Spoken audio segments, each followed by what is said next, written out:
Good morning, everyone. First of all, thank you for having me. I really appreciate the invitation to come here and share my thoughts. And the key on that is these are my thoughts. They represent my views, and they may not represent the views of the Commission at the Securities and Exchange Commission or my colleagues at the staff. For those of you who don't know me, my name is Sebastian. I'm the Chief of the Office of Small Business Policy at the SEC's Division of Corporation Finance. We are a relatively small office in the SEC. We've played a role in the advising the Commission on the drafting of a number of the Jobs Act rulemakings, including crowdfunding, Regulation A, and we also worked on helping the Commission with the recommendations to amend the Intrastate Exemption. Also, as a plug for the office, every year we take about 1,500 email questions. So our phone lines, email is open and available, and we're happy to take any questions you may have. I wanted to first of all take a little trip on a time machine to make sure that we all remember where we've been in the last 5 years. If we could travel back in time 5 years ago, April 20th, 2012, what you would have is you would have a very different framework for which companies were able to raise capital. In the exempt side, companies were raising capital pursuant to Section 482, the traditional private exempt offering, and primarily 506. Other than that, the options were really limited. Did we have an intrastate exemption? We did. Was much being sold pursuant to that exemption? No. Did we have Regulation A back then? We did. Was much being sold back then? No. The number of deals that were done pursuant to Regulation A could be counted with the fingers in these two hands. So fast forward to today. What do we have today? We have a much more complex menu of options for companies to raise capital. Companies today can still use Section 482, and in fact, private placements under 502 are still quite popular. Companies still can use Rule 506. What is now called Rule 506B continues to be the primary way companies raise capital in the private markets. In fact, the amount of capital raised pursuant to Reg D outpaces the amount of capital that are raised in all registered offerings. What else do we have now, though? We have a vibrant Reg A. Last year, there were over almost 100 qualified Reg A offerings under the amended rules. If you put that in context, last year there were approximately 110 IPOs that went effective. So the number of Reg A offerings last year was almost the same amount of IPOs during that same period of time. Compare that to where we were 5 years ago. It's dramatic change. Where are we with respect to crowdfunding? An exemption that didn't exist before has had over 200 issuers taking part of it. We've heard already from panels as to, is that a success? Is that a failure? I think it depends who you ask. From my standpoint, what it means is 200 companies that likely before would not have been able to access the capital markets now had an option to access the capital markets. Were we expecting 2,000 companies? Were we expecting 5 companies? It just depends on people's expectations. What else do we have? We have Rule 506C. For those of you who want to do general solicitation and sell only to accredited investors, it's another tool out there. Has it outpaced Rule 506B? No, it has not. But in terms of dollar amounts, it's still, compared to Reg A and crowdfunding, a quite vibrant exemption. And we also have now intrastate, revised intrastate exemptions. In fact, those rules went into effect today. So happy birthday to Rule 147A. Starting today, that rule is live. So what we have is we have a much different framework for companies to raise capital. Now, does that mean that we should all just pat ourselves in the back and go home happy? No. There's still a lot of work to be done. And what I'll do is I'll touch on a couple things today, primarily 2 points that I want to make The third one, I hate to call it a point, because what I want to leave you with on the third point is, before I take questions, is with my own questions and my own thoughts as to what I've been thinking about when it comes to exemptions and capital formation. So, first point, what is next? I think what we need to do is we need to understand what it is that is happening under these new exemptions. As part of that, the Commission set up a working group to monitor what's happening on the exemptions. Why are we monitoring what happens with these new exemptions? We're monitoring what happened in order to figure out what is working and what is not working. The Commission has tasked the staff to do look-back reviews of the exemptions and then make recommendations to the extent that changes need to be made to these exemptions. So when we think about what is the staff doing at the SEC at this point, we're trying to learn as much as possible from the data that we get with respect to the forms that are filed with the SEC. We're trying to learn as much as possible from gatherings like this, in which industry participants tell us their experience.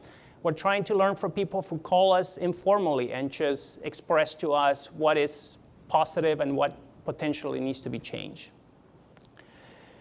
We're also trying to provide, to the extent the staff is able, as much guidance as possible. For those of you who are familiar with the SEC website, the way that the staff in the Division of Corporation Finance does that is through what we call CDIs, Compliance Disclosure Interpretations.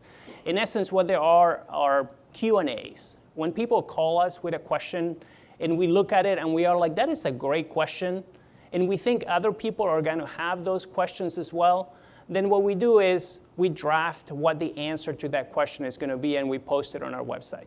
We also post on our website small business compliance guides. For any of you who have potential market participants who want to have a 147 for dummies, or a crowdfunding for dummies, or Reg A for dummies, if you look at this small business compliance interpretations, they're relatively short.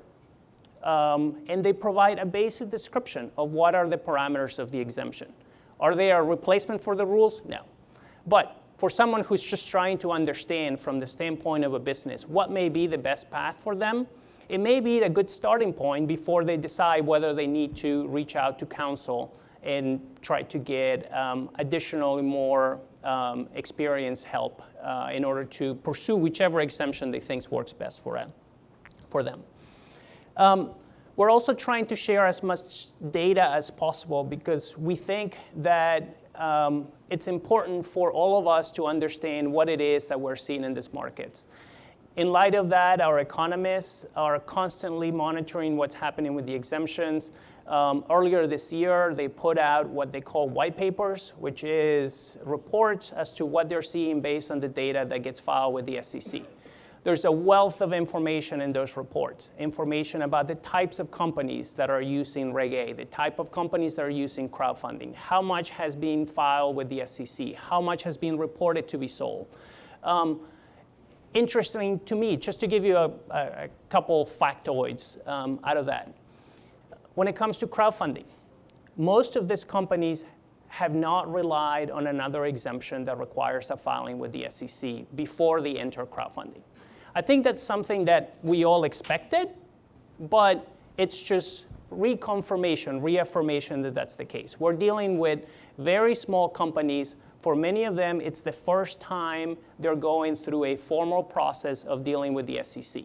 Most of these companies have not even raised capital under Reg D. Compare that to Reg A. More than half of the companies that use Reg A had already done an offering previously, whether it was crowdfunding, as we heard from Legion M, or whether it was Regulation D. Many of them might have done, of course, 482 offerings, but we don't get that data on 482 offerings. But what it tells me is that Reg A has been different than crowdfunding. In fact, it's leading to, it's catering to companies that maybe are at a later stage of development, maybe companies that are later stage in the capital formation process, and companies that perhaps have already a little more experience as dealing with the SEC. Do we need to draw any conclusions from that or not? it's information, and information is key to understand how these exemptions are working. What will happen with intrastate exemption? I think as we look forward to the next few years, Amy and other states are hopefully going to take advantage of the new changes to the rules that will hopefully revitalize the intrastate exemption. Is that going to be a replacement for some other offerings? Is it going to be additive to the number of options companies have? It all remains to be seen.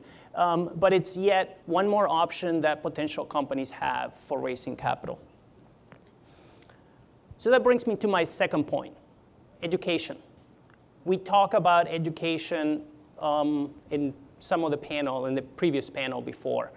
Education is key.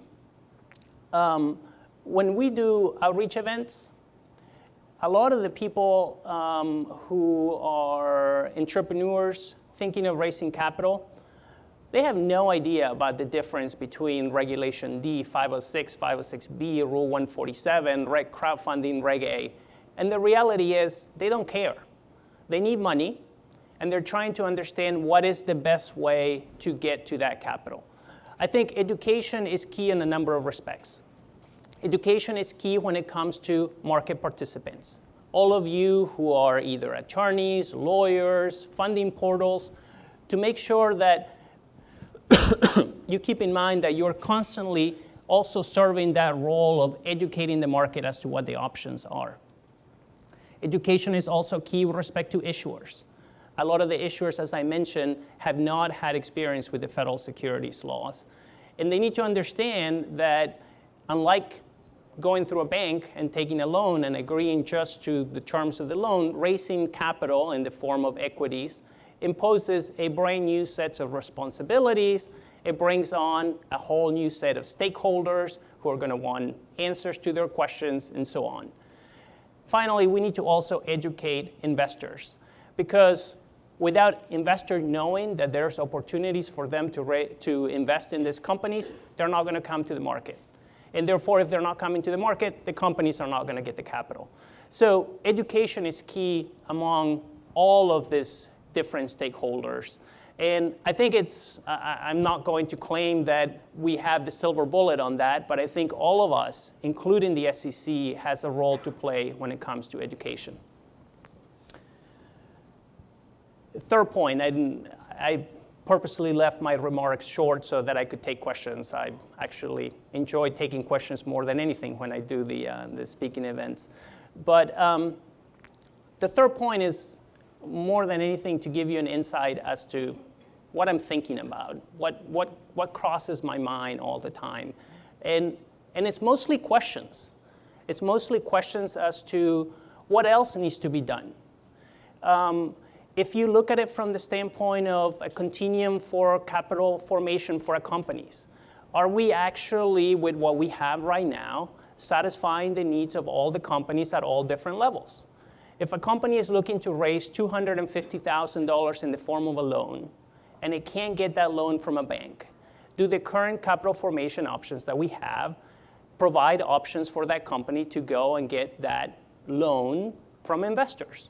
Or is there more that needs to be done? I think about gaps, and this is what I'm referring to. The gaps, are they gaps in the financing continuum for companies?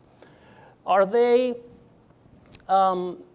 inconsistencies among the different exemptions that make it so companies can't flow easily between one exemption to the other one as they continue to grow? Are they structural problems or any changes that are needed when it comes to a company moving from an intrastate crowdfunding to a federal crowdfunding to a Reg A to becoming a full-blown IPO company? Are they things that we need to do to encourage that process? Are there gaps in the access to capital based on geographic, racial, or sexual differences between the business owners? When you look at the crowdfunding data, you see that crowdfunding, which intended to be democratic and able to reach all 50 states, most of those offerings are concentrated in California. In fact, the top 5 states account for more than 60% of all the offerings for crowdfunding. So are we actually reaching every part of the country? Because there's ideas in every part of the country. Are they getting funding for those ideas? Are we reaching all types of businesses rather than just the traditional businesses that can otherwise get capital out in Massachusetts or in California? And finally, I think a lot about how can we learn from what we are seeing now in order to potentially think of what changes may be needed in the future. And it's part of these conferences and this type of outreach that I think will help us all to try to understand what it is that needs to be done, where we're successful, and where potential tweaks are needed. With that, I welcome all of you to reach out to us with questions, suggestions, but I'm happy to take questions today. I got a question, a couple of tough ones. If you ask tough ones, I might have to look at my notes. First questions, and you get your laptop out because this is tough stuff. The Reg A allows you to test the waters with non-accredited investors. Reg CF does not let you do that. You cannot say peep before you file your Form C. That doesn't seem fair. What's your opinion on that? I think you need to look at the structure of Title III of the Jobs Act. I've looked at it and I filed a Title III, so I know all about it. And when the SEC was tasked with implementing that exemption, the SEC was given a specific mandate from Congress. Unlike Reg A that had already contemplated testing the waters, Congress did not include a similar mandate. In fact, Congress said that the exemption is available once the company files with the SEC. Yeah, but you made modifications to it anyway. I mean, the first draft of it was ridiculous. And part of the thing is learning from what we know, and I'm happy to take the next question after that. Can you fix it? Can you fix that? The thing is cut to the chase. Can you fix that and allow it to test the waters in Reg CF? I think it's something that it's worth hearing from the industry as part of the look-back review. Well, let me tell you what people are doing right now. They're testing the waters under Reg A and then, quote, changing their minds and filing a CF. So they're skirting the law that way. Why not just go ahead and say, okay, Reg CF can test the waters? That's I know you. That's just 2 cents. Next question. Okay, the next question. The accredited investor rule. I got a good question here. The accredited investor rule is unconstitutional. I'm not allowed to invest because I'm poor. That's something that should be addressed, in my opinion. The staff made recommendations on proposed potential changes to the accredited investor definition.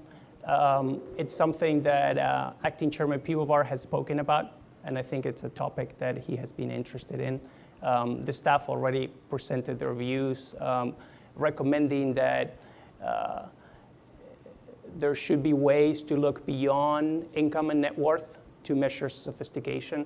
So I encourage all of you to take a look at that staff report because it has a number of ideas as to potential ways to change the accredited investor definition.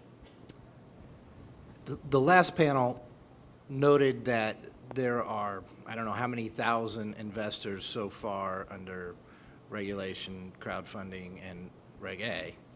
And there are 250 million potential investors out there. That's the idea of crowdfunding, is to invite the crowd in.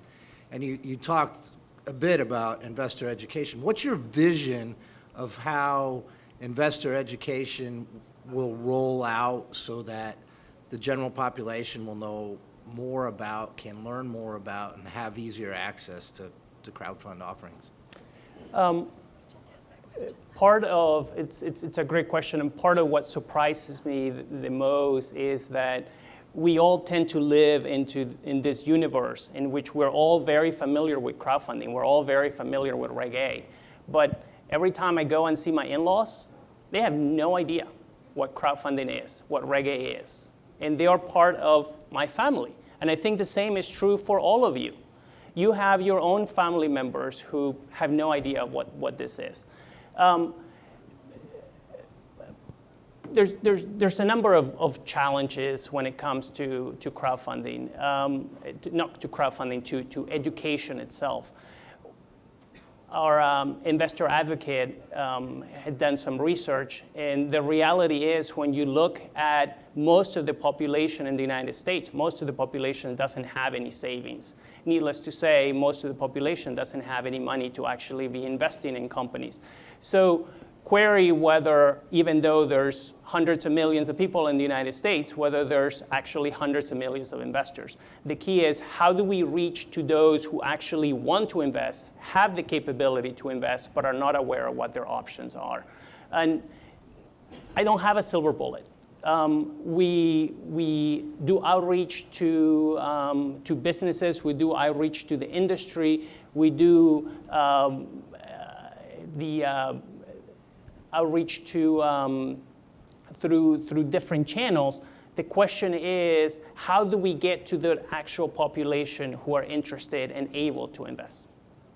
Go ahead. Just as a quick follow-up, but if you look at Kickstarter, Indiegogo, GoFundMe, there are literally millions more contributors, donors to campaigns on those sites than there are crowdfunding. Yeah.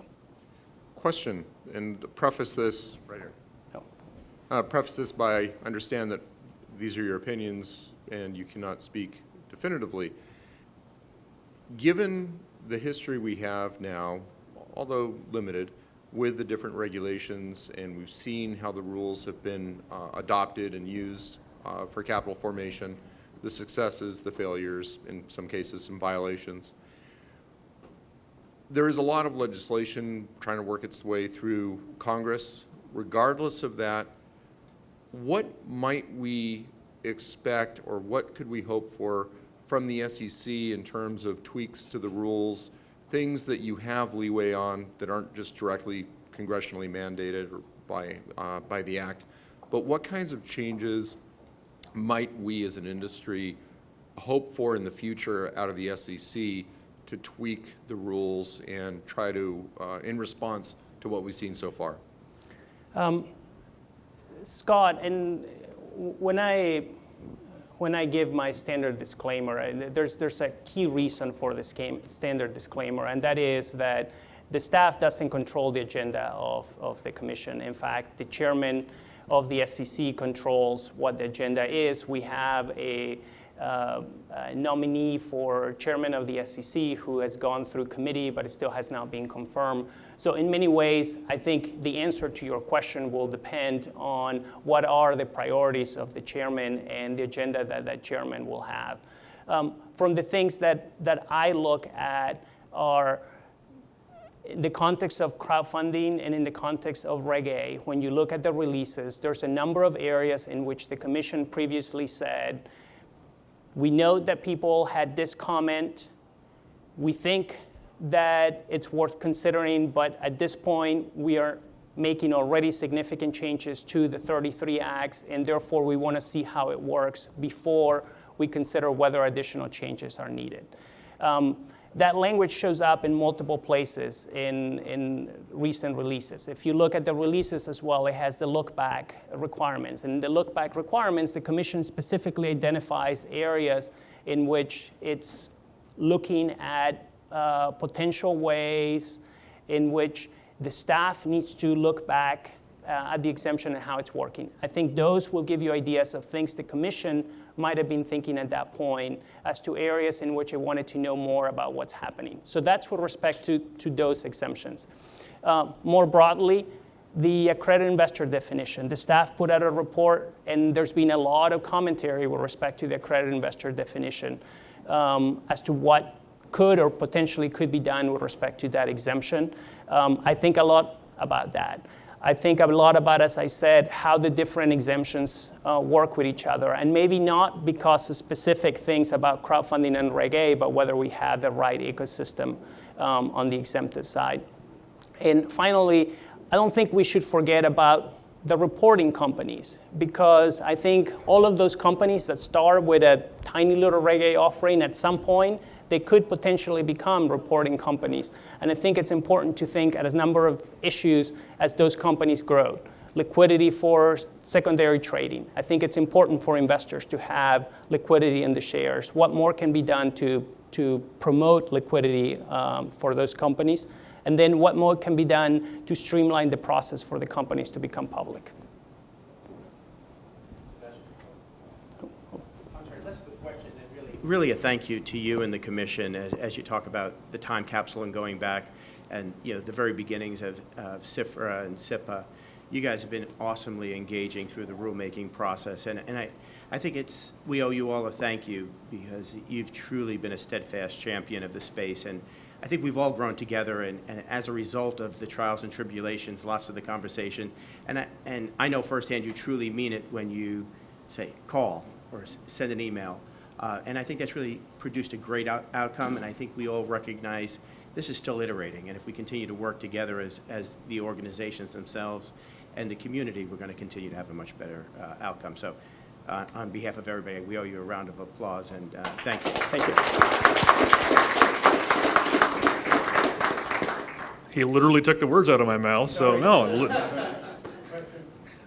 We actually need to wrap if that's okay. Sebastian, can you stay for a few minutes, or do you need to get back to the office? I can stay for a few minutes. I think there's another question here. Okay, really fast. We need to get moving. Yep. So we'll get one last question. I don't mean to exclude you here. My question is are there any legislations that are being implemented to protect the investors? Because for many successful entrepreneurs, they would know that it takes a lot of work to really be able to make it in the world, right? And not everybody who asks for funding actually has the necessary work ethics or skills or whatever to make a profitable return for the investors, right? So as much as we're entrepreneurs, very much need access to capital, but we know that not everybody can put up with some of the challenges depending on what field you're in. What is being done to protect the investors? Yeah. So let me answer that question by giving you my philosophy when I think about how do I think of recommendations when I'm thinking of rules. And I think of it as the SEC mission includes in its mission facilitating capital formation and protecting investors. And many people initially argue that those two are opposing views. And instead, I view them as complementary of each other, and you need both of them. So every time I'm thinking of potential rules that I want to recommend myself to the commission, then I think of we need to make sure that we create an environment in which there are no unnecessary obstacles for the companies that are trying to raise capital, because if we make it impossible for those companies to raise capital, then they're not going to come and we're going to fail on our capital formation mission. If we don't provide appropriate investor protections in those rules, then investors are going to be harmed, and when the investors are harmed, they just walk away. And if investors walk away, then we once again have failed. We have failed the investors, but we have failed the capital formation because those investors are not there to invest.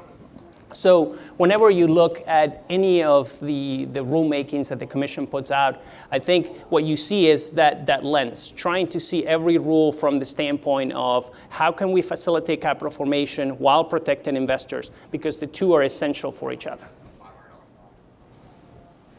Well said. So let me invite you to go into the back room so we don't sort of mob you in the front. And thank you always, Sebastian. It's great having you. Thank you.